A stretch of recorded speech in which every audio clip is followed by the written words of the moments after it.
grab it with your hands. Nothing's out of reach.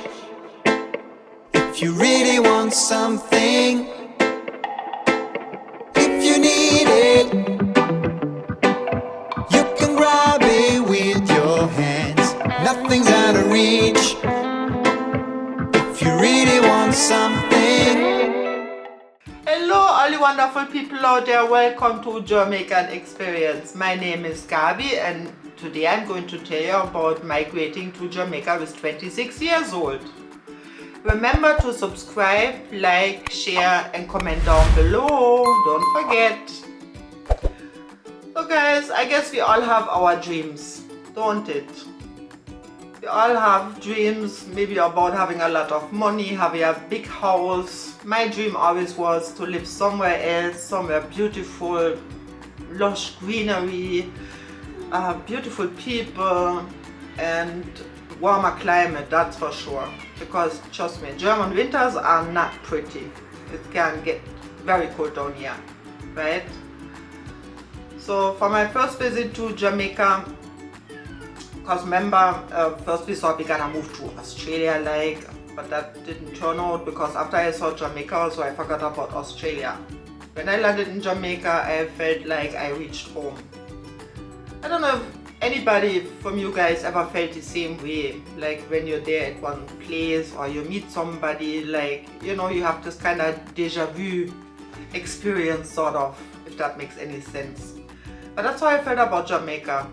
Trust me, I stepped out of the plane and I thought I'm home. Sounds weird, I know, but that's exactly how it was. So thanks God, my husband back then, he was really great because we signed all those papers, millions of them, to migrate to Australia because my father was living there. It would be quite easy with our stay and thing, but there comes Gabi and says, oh my God, we are moving to Jamaica, right? And lucky me, he did say yes. It was even my mom, she encouraged me to go because remember she went with us on our vacation and she was really very excited about the tour. She said, yeah, you must follow your dream and just do it, right? The only sad thing was I had to leave her behind. Then I had two beautiful dogs which I loved very much and I couldn't carry them because 6 months quarantine in Jamaica, I'm sorry, I mean in London, in England. They wouldn't recognize me anymore. Luckily we find somebody who really was very caring, especially for the first dog, which we didn't have for too long. It was a German Shepherd mix, black, fur leg, really beautiful. And the second one was Afghan, with the long beautiful hair and stuff which she kept a little bit longer, but to that we come later. So we had about 3 months time because we agreed in Jamaica we would be back in 3 months time, so the house would be ready and we could move in, right? So 3 months we had time. Back then I was living in a big house and we had of course furnitures and stuff and you know all the things what you accumulate in all those years and things we sold everything what we possibly could, what you can make to money and some things we just gave away. And some things unfortunately we had to throw away too. Yeah, and then the day came, I had to say goodbye to my mom. It was the day before we left and that was, wow, that was so sad really because I didn't know when I would see her again. I mean, she promised she would come and visit me all the time, at least once a year, and it was clear that I wouldn't be staying in Jamaica year on. In the beginning I would be traveling to Germany back and make some money and hustle and stuff but still it was rough. Then in the evening we had a big goodbye party with all of our friends, which was really nice that they all came. Meanwhile I was reading everything I could get my hands possibly on, any kind of book about Jamaica, about Jamaican history and the language and the do's and the don'ts, and I think everybody should do that. Everybody who decides to live somewhere else or want to do something new need to get the information first and learn how the things run, like, you know, don't just go there and you don't have a clue, or maybe don't even speak a language. Lucky me, I mean, at least I could speak some English. It wasn't perfect, but it was okay. So at the end, it turned out that my husband back then, he decided to stay a little bit longer in Germany because he said we need to get some more money together, and so I stay behind and keep our one dog Daisy, the Afghan, what I told you about, a little bit longer. And well, what can I say? I said yes, okay.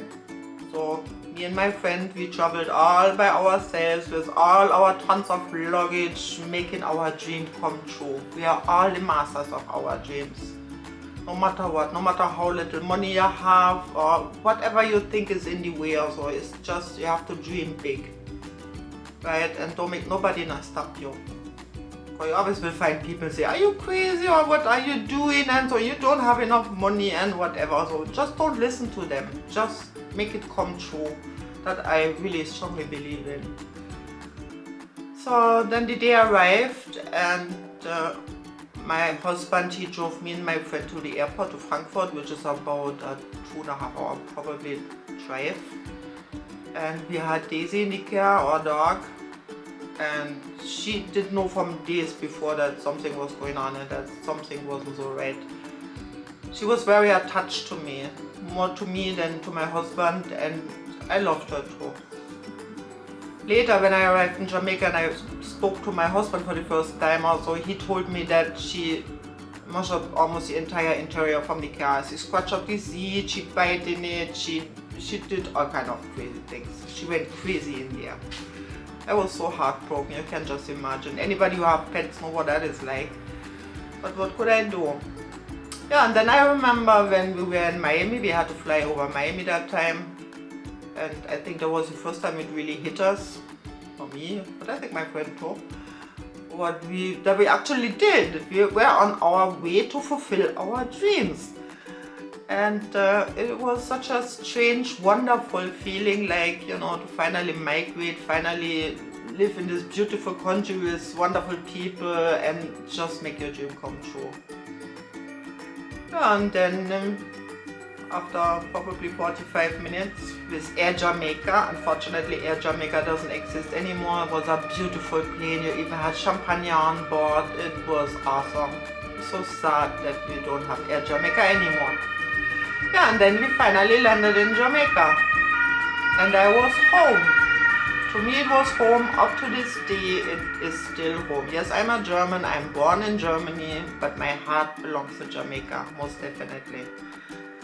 So, see you next time, guys. Take care of yourself. Remember, follow your dreams. And remember to subscribe, like, share, and comment below. Take care. Bye-bye.